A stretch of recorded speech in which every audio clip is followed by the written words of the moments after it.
अब आलम इस्लाम अपने इमाम की खबर ले कि उसका इमाम किधर जाएगा, उसका इमाम किधर जाएगा। और उसके बाद फरमाते हैं कि मन अलीला दोस्त दारम खल्क गोयद राजी, मैं अली को दोस्त रखता हूं, इस बुनियाद के ऊपर दुनिया मुझको राजी कहती है कि मैं अली को दोस्त रखता हूं। और उसके बाद कहते हैं कि पस खुदा व मुस्तफ़ा जिब्रील बाशद राजी, अगर मोहब्बत अली ही लफ्ज़ है तो खुदा भी राजी है, रसूल भी राजी है, जिब्रील भी राजी है।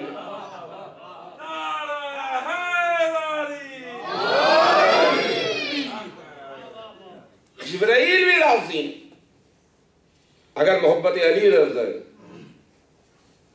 तो खुदा की कसम, हम पर इल्जाम रखने वाले, हमें कुफ्र के फतवे देने वाले, बात बात के ऊपर बिदत के कोड़े लगाने वाले कि साहब ये जो आप काम करते हैं बिदत है, हमारे हर अमल के ऊपर बिदत का फतवा आता है, हमारे हर अमल के ऊपर बिदत का फतवा आता है कि साहब आपके यहाँ तो बिदतें होती हैं, हमने मजलिस की तो साहब बिदत है, सबील लगाई तो बिदत है, नियाज तकसीम की तो बिदत है, आंसू बहाए तो बिदत है, गम हुसैन मनाया तो बिदत है। मतलब यह है कि आपने बिदत की डिफिनीशन ही ये दे दी है कि जो अमल हम करें वो बिदत है, ये आपने बिदत को डिफाइन किया। मगर जब बिदत के मुताल्लिक जाकर के आलम इस्लाम से पूछा, भाई आप बिदत किसको कह रहे हैं, क्या मामला है, बिदत कहते किसको हैं? इसलिए कि हमारे तो हर अमल के ऊपर बिदत के साहब ये बिदत है, रोते हैं तो बिदत है, मजलिस करते हैं तो बिदत है, सबील है तो बिदत है, लंगर है तो बिदत है, हलीम पक रहा है तो बिदत है, मतलब जितने भी हमारे यहाँ काम हो रहे हैं वो बिदत हैं। तो जब उनसे मालूम किया, सवाल किया कि भाई आपके वास्ते बिदत की हमको तारीफ बताइए कि बिदत क्या है, या हर हमारे काम को आप बिदत कहते हैं कि बिदत क्या है? तो उनका जवाब दिया कि साहब बिदत वो अमल है जो अमल रसूल की जिंदगी में ना हो और बाद रसूल अमल अंजाम दिया जाए, वो बिदत है। बाद रसूल जो अमल अंजाम दिया जाए वो बिदत, और जो काम रसूल की जिंदगी में हो वो सुन्नत है। हमने कहा बहुत अच्छी डेफिनेशन हमें मिल गई, बहुत अच्छा हुआ, हमें तमाम मामलात मालूम हो गए। इसलिए कि सुन्नत किसे कहते हैं और बिदत किसे कहते हैं, चलिए मालूम हो गया कि वो अमल जो रसूल की ज़िंदगी में हो वो सुन्नत है, जो बाद रसूल अमल अंजाम दिया जाए तो वो बिदत है। वो बिदत है जो रसूल की ज़िंदगी में हो वो सुन्नत, और जो बाद रसूल हो वो बिदत। तो हमने भी कहा हुजूर सबसे बड़े बिदती तो आप बैठे हुए हैं कि रसूल के 1400 बरस के बाद पैदा हुए, रसूल के 1400 बरस के बाद के सबसे बड़े बिदती तो आप हैं। अगर रसूल के जमाने में होते तो बहुत बड़े सुन्नती होते। लेकिन उन्होंने कहा कि साहब जो रसूल की जिंदगी में अमल अंजाम दिया जाए वो सुन्नत है, और जो बाद रसूल दिया जाए वो बिदत है। तो हमने कहा यहीं के ऊपर एक मामले का फैसला हो जाएगा। इसलिए कि हमारा जो सिलसिला चला है आलम इस्लाम में, दो नजरिए हैं, दो सिलसिले हैं। एक सिलसिला इमामत है, एक सिलसिला खिलाफत है। एक वो सिलसिला है जिस सिलसिले को हमने माना, और इस सिलसिले का आगाज हुआ है गदीर से। गदीर से मोहम्मद की रिसालत तमाम हो रही है, इमामत शुरू हो रही है, रसूल आखिर, अली इमाम, अली वली, एक सिलसिला तमाम हुआ, एक सिलसिला शुरू हुआ। बाद रसूल दो सिलसिले नजर आए, एक इमामत का सिलसिला, एक खिलाफत का सिलसिला। एक सिलसिला वो था जिसको सिलसिले में अली हैं, हसन हैं, हुसैन हैं, अली इब्न हुसैन हैं, उसका आखिरी हिजाबे गैब में जिंदा है। और एक और सिलसिला था जो रसूल की आंख बंद होने के बाद शुरू हुआ। उनका के साहब ये सुन्नत है, ये बिदअत है। हमने कहा बेशक बेशक आप अपनी बात पर कायम रखिएगा, अपने बात पर जमे रहिएगा, रत्ती बराबर भी फर्क ना होने पाए, बस यहीं पर फैसला हो जाएगा कि सुन्नत क्या है, बिदअत क्या है। सारी पैसों में जाने की जरूरत नहीं है। गदीर तो सुन्नत है, उसके बाद सब कुछ बिदअत है। सल्लल्लाहु अलैहि मोहम्मद आले मोहम्मद।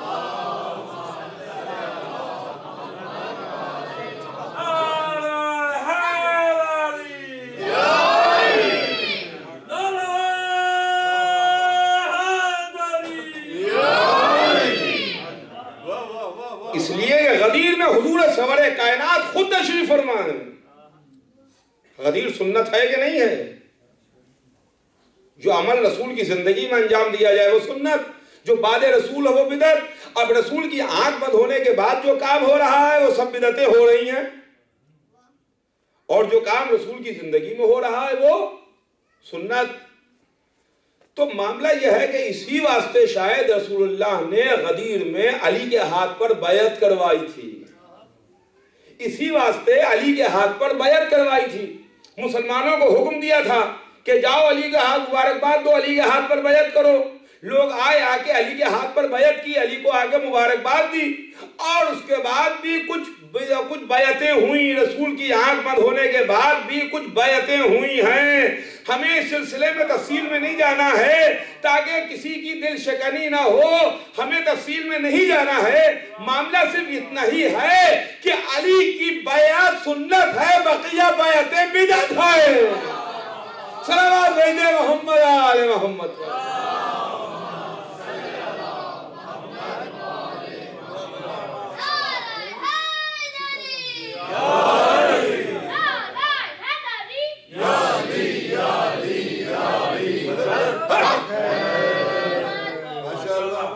ये सुन्नत है विलायत हैदर कल्ला।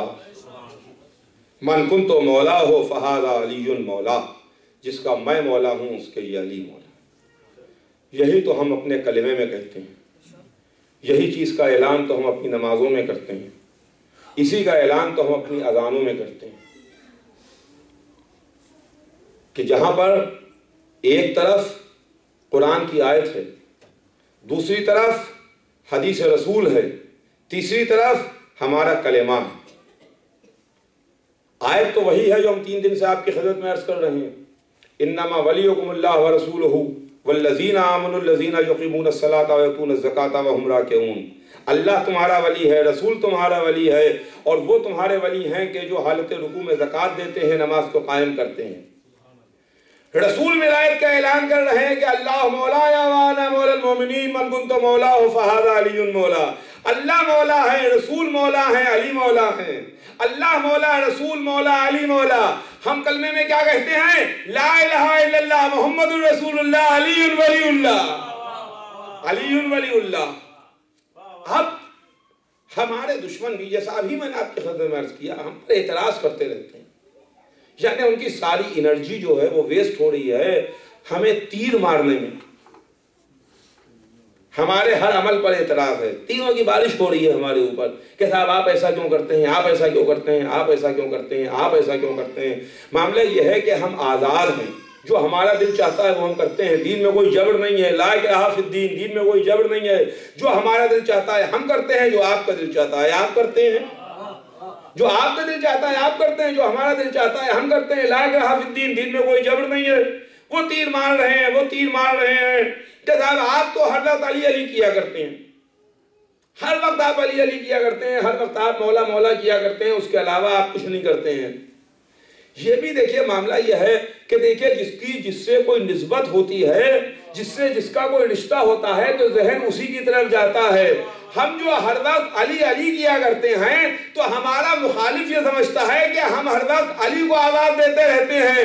वो ये भूल जाता है कि अल्लाह का भी एक नाम अली है, अल्लाह के नामों में उसका भी एक नाम अली है, वहुवल अलीयुल अज़ीम, उसका नामों में एक नाम अली है। लेकिन अब ये भी कुछ ऐसा ही मामला है कि जब हमने अली कहा तो आपने समझा कि हमने अल्लाह को नहीं अली को पुकारा, हमने अल्लाह को नहीं अली को पुकारा। हम अली को पुकारते हैं, अली कहते हैं या अली मदद, या अली मदद। जब हमने कहा या अली मदद तो हमने एक नाम में अल्लाह को भी आवाज दे ली, अली को भी पुकार दिया।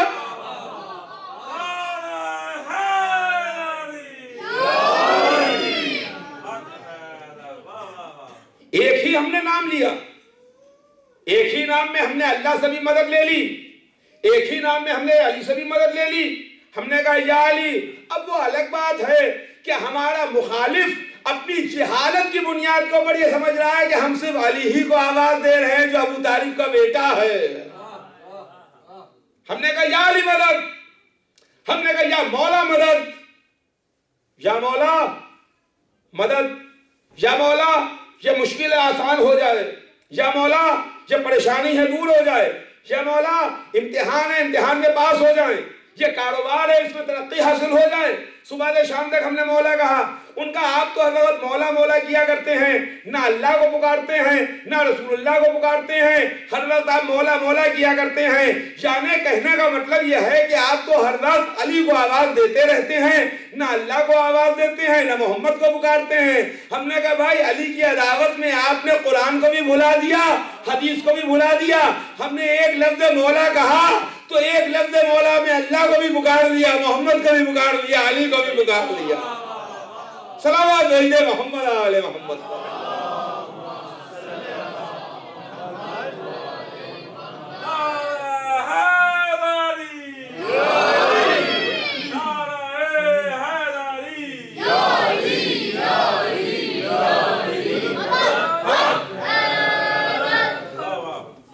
अदावत दुश्मनी, उनका कहा साहब ये अली की अदावत है, अली की दुश्मनी है। हमारे वास्ते न जाने कितने कुफ्र के फतवे और इसके फतवे और उसके फतवे और बिदतें और के वास्ते कि साहब ये शिया हैं, ये काफिर हैं, ऐसे हैं वैसे हैं। अरे साहब ये तो जन्नत में नहीं जा सकते हैं। मतलब जय मुँह वह बातें हो रही हैं, कुछ भी हो, हमें इससे कोई गरज नहीं है, इससे कोई मतलब नहीं है कि हम जहन्नम में जाएं या जन्नत में जाएं। हम अली को जो मानते हैं, अहले बैत से मोहब्बत करते हैं, वो इस वास्ते नहीं करते हैं कि हम जन्नत में जाएंगे, इस वास्ते नहीं है कि हम जन्नत में जाएंगे। इसलिए कि एक मौके पर मेरे मौला ने फरमाया था, अल्लाह से पालने वाले माबूद, मैं ना खौफ जहन्नम में तेरी इबादत करता हूँ, ना शौक जन्नत में तेरी इबादत करता हूँ। लायक इबादत जानता हूँ तो तुझे इबादत करता हूँ। वैसे ही जो गुलामों का हाल है, चाहने वालों का मामला है, ना शौक जन्नत में हम अली को मानते हैं, ना खौफ जहन्नम में अली को मानते हैं। ना खौफ जहन्नम में अली को मानते हैं, ना शौक जन्नत में अली को मानते हैं। हम इस बात को मानते हैं कि अली को माना जाए तो मान रहे हैं, हम मानते हैं कि अली को माना जाए तो अली को मान रहे हैं। वरना कोई शिया, उसका आप शाना हिला के पूछिए क्या तुम इस वास्ते अली को मानते हो कि तुम जन्नत में जाओगे? वो कहेगा कि नहीं, इस वास्ते हम अली को नहीं मानते हैं कि हम जन्नत में जाएंगे। हम जहां भी जाएं हमें मालूम है कि हमारा मौला हमें बचा लेगा।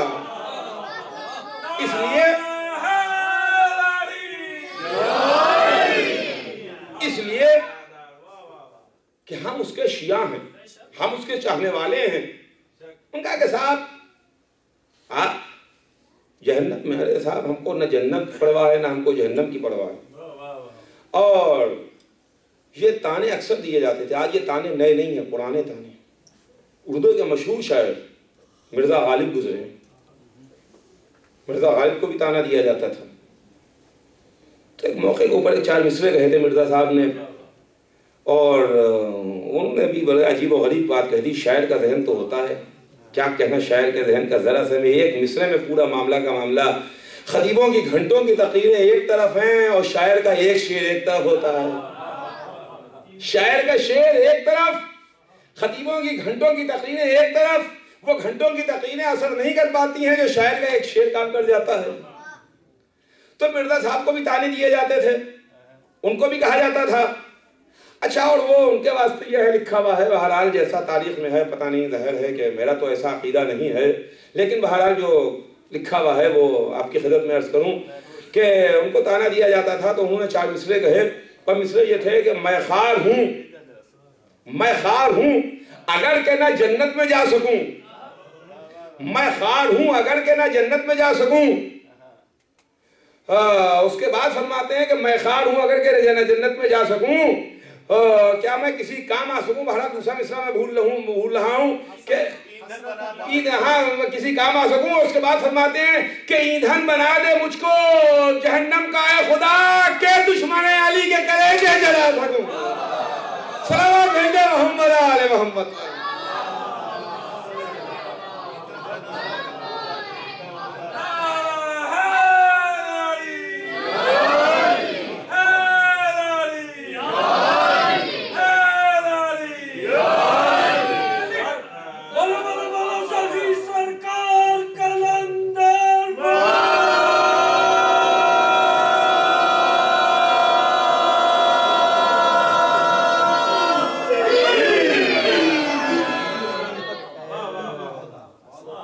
मैं खार हूँ अगर के ना जन्नत में जा सकूँ, हसरत है बाद मर्द किसी काम आ सकती। क्या आपने याद दिला दिया, भूल रहा था दूसरा मिसरा।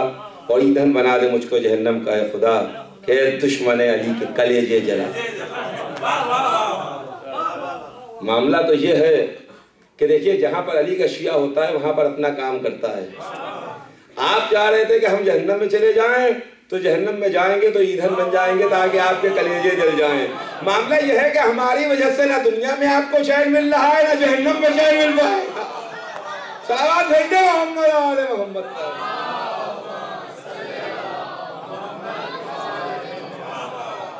अब इसको क्या किया जाए कि आपके मुकद्दर में अल्लाह ने यही लिख दिया है कि आप दुनिया में भी चलिए जहन्नम में भी चलिए, यहां भी चलिए वहां भी चलिए। लेकिन खुदा ये कसम क्या कहना, हजारों दुरूद करोड़ों सलाम उस अली पर जिसने जन्नत को मोल लिया, जिसने जन्नत को खरीदा, जिसने अपने चाहने वालों को मायूस नहीं किया, जिसने फरमाया कि शियतुना माना वफी दरजतना, हमारे शिया हमारे साथ रहेंगे और हमारे दरजे में रहेंगे। जहां हम रहेंगे वहां हमारे शिया रहेंगे, शिया हमारे साथ रहेंगे, हमारे दर्जे में रहेंगे। अब जहां हमारा आका रहेगा वहीं गुलाम भी रहेंगे।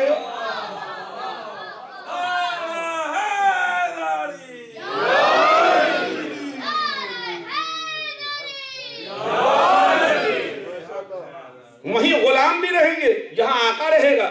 हम तो गुलाम है ना, नौकर हैं, खादिम हैं। खादिमों का मामला ये होता है, नौकरों का मामला ये होता है कि जहां आका रहता है वहीं रहते हैं। जो आका के लिए पकता है वही नौकर भी खाते हैं। जो आका के लिए आराइश का इंतजाम होता है वही नौकरों के वास्ते भी होता है।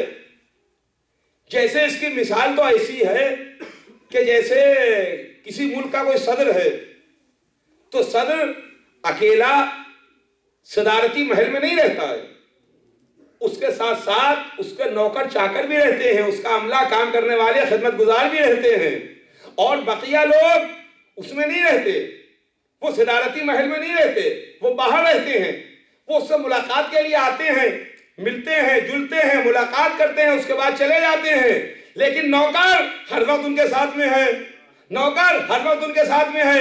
अली ने क्या कहा, शियतुना माना वफी दरजतना, शिया हमारे साथ रहेंगे, हमारे दर्जे में रहेंगे।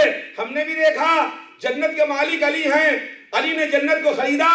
अली का कसर जन्नत में जाहिर है कि उसका है कि जो मालिक जन्नत है, जिसकी रोटियों के बदले में जन्नत का सौदा हुआ है। हम गुलामों की हैसियत से मौजूद हैं, मगर हम हर आने जाने वाले को भी देख रहे हैं कि आदम आए मिलके चले गए, नूह आए मिलके चले गए, इब्राहिम मूसा ईसा आए मिलके चले गए। शियतुना माना, हमारे शिया हमारे साथ रहेंगे।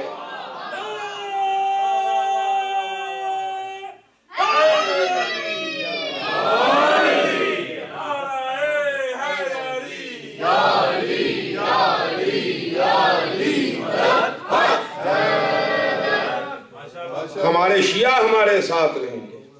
और उसके बाद एक दुखिया मां का वादा भी है, वो जिसके हाथ की पक्की हुई रोटियों के बदले में जन्नत का सौदा हुआ है, जिसके हाथ की पक्की हुई रोटियां गई हैं और उसके बदले में जन्नत तुली है। उस दुखिया मां ने कहा था, मेरे लाल हुसैन, मैं उस वक्त तक जन्नत में नहीं जाऊंगी जब तक तुम पर एक एक रोने वाला जन्नत में ना चला जाए। हाँ अज़ीज़ान गिरामी, यही तो मोहब्बत है, यही तो विला है, यही तो अकीदत है, यही तो अजर रिसालत है, जो चाहने वाले जमा होते हैं। कल आपने हुसैन का चेहलुम भी मना लिया, लेकिन उसके बावजूद मजलिस हो रही है तो चाहने वालों में, लोगों में, मोहब्बत में, जोश में, अकीदत में कोई कमी जैसी भी पैदा नहीं हो रही है। इनका कैसे कमी पैदा हो जाएगी? हमको तो वक्त की कमी का शिकवा रहता है, हमें तो वक्त की कमी का शिकवा रहता है कि वक्त कम है, वक्त अंगारे। इस तेजी के साथ मुहर्रम का महीना गुजर गया, पता ही ना चला।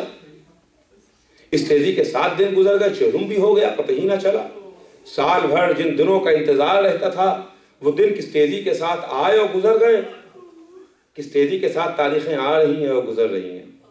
अजीजों, कल आपने चेहलुम मना लिया, हुसैन का चेहलुम मनाया, करबला के 72 प्यासों का चेहलुम मनाया, और आपने मजलिसों में चेहलुम के में सुना कि जब जनाब ज़ैनब शाम के कैदखाने से निकल रही थी तो एक मर्तबा जनाब सकीना की कब्र की तरफ नज़र डाली थी और फरमाया था, सकीना तुम्हें बहुत हसरत थी रिहाई की, तुम्हें बहुत हसरत थी मदीने जाने की, तुम्हें बहुत आरजू थी कि तुम अपने बाबा पर रोगी, आंसू बहाओगी, गिरिया करोगी। ये सकीना अब चली चलो, हम रिहा कर दिए गए, हम आज़ाद कर दिए गए, हक में हमें रुक में रिहाई मिल गया। हाँ अज़ीज़ान गिरामी, शाम के कैदखाने में जितनी बीबियां भी आई थीं सब बीबियां शाम के कैदखाने से निकल गईं, सबको रिहाई मिल गई। लेकिन अफसोस वो हुसैन की रोने वाली सकीना, वो हुसैन की कमसिन यतीमा जो हुसैन के सीने पर सोती थी, जो वक्त असर अपने बाप का दामन पकड़ के कह रही थी, बाबा, अरे बाबा ना जाइए, बाबा अगर आप जा रहे हैं तो मुझे मेरे दादा के रोजे पर पहुंचाते जाइए, मुझे मेरे दादा के रोजे पर पहुंचाते जाइए। तारीख लिखती है कि जब इमाम हुसैन अलैहिस्सलाम रुखसत हो रहे थे तो नन्ही सकीना दामन पकड़ के बयान कर रही थी, गिरिया कर रही थी, बाबा ना जाइए। तो हुसैन ने एक जुमला कहा था, सकीना मेरा दामन छोड़ दो, हो सकता है कि मैं तुम्हारे वास्ते पानी की कोई सबील करूं, पानी लेके आऊं। तो बच्ची ने तड़प के कहा था, बाबा मुझे पानी नहीं पीना है, इसलिए कि मेरा चचा अब्बास भी यही कह के गया था, मेरा चचा भी यही कह के गया था। और उसके बाद बाप ने बेटी को गोद में लिया, गोद में लेके प्यार किया, प्यार करके कान में कुछ कहा, उसके बाद जो बेटी को जमीन पर उतारा तो बेटी बाप का दामन छोड़ के फूफी के पहलू में आगे खड़ी हो गई। ये आखिरी मर्तबा सकीना को प्यार मिला था। अब इसके बाद कभी सकीना को प्यार नहीं मिला, इसके बाद कभी शिमर के तमाचे मिले, कभी खूली के ताजियाने मिले। ये सकीना को आखिरी मर्तबा प्यार मिला। सकीना का बाबा मक्तल में सिधारा, सकीना भूमि के साथ खेमे में आ गई। अब 11 मुहर्रम है, लुटा हुआ काफिला है, करबला के कूफे और कूफे से शाम है, जहां नन्ही सकीना एक रस्म में 12 गले बंधे हुए हैं। तारीख में मैंने यह भी देखा कि सैदानियों के गले बंधे हुए थे, एक रस्सी थी और उसमें 12 गले थे और सैदानियों के गले थे।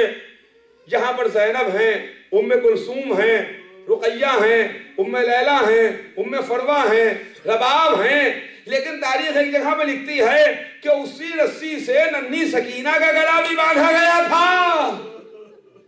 हाय हाय, कि जिस रस्सी में ज़ैनब के बाजू बंधे हुए थे तो सैदानियां इस तरीके से रास्ते को तय करती थी कि जैसे रुकू का आलम हो। और उसके बाद शाम का कैदखाना, शाम के कैदखाने में अंधेरा, शाम के कैदखाने में तारीकी, शाम के कैदखाने में शाम के वक्त उड़ते हुए परिंदे को देख के सकीना का पूछना, फूफी अम्मा ये परिंदे कहाँ जा रहे हैं?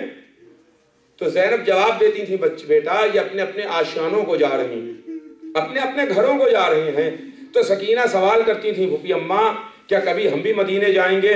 ए फूफी अम्मा कभी हमें भी मदीने जाना नसीब होगा? तो यकीनन मेरा दिल कहता है कि जनाब ज़ैनब तसल्ली देती होंगी, दिलासा देती होंगी, तशफ़ी देती होंगी।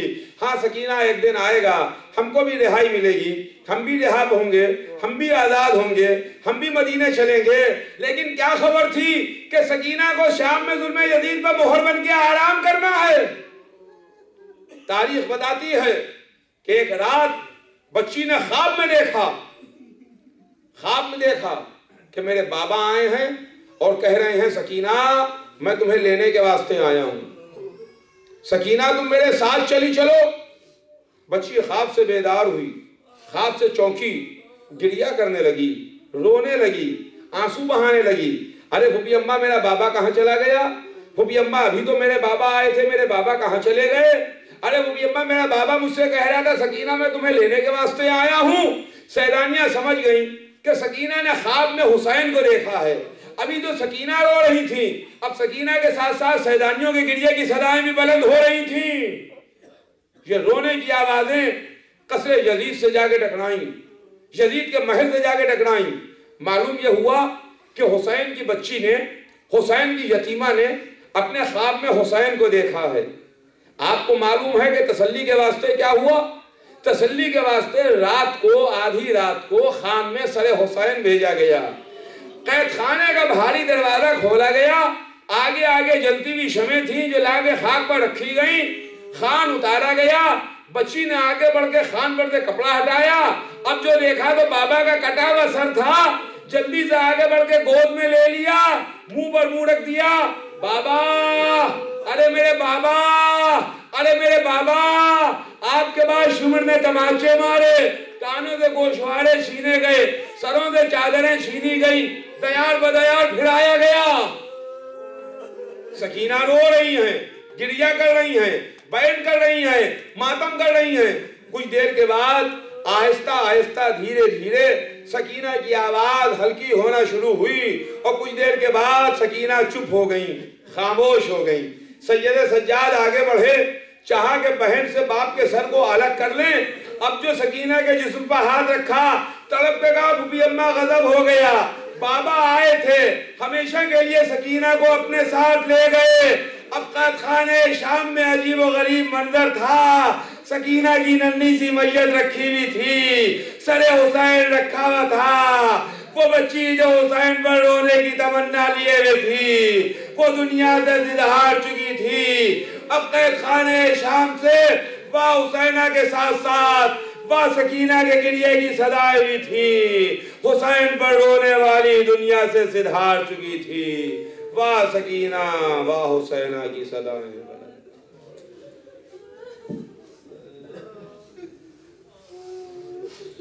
Ya Hussein, Ya Hussein, Ya Hussein, Ya Hussein, Ya Hussein, Ya Hussein.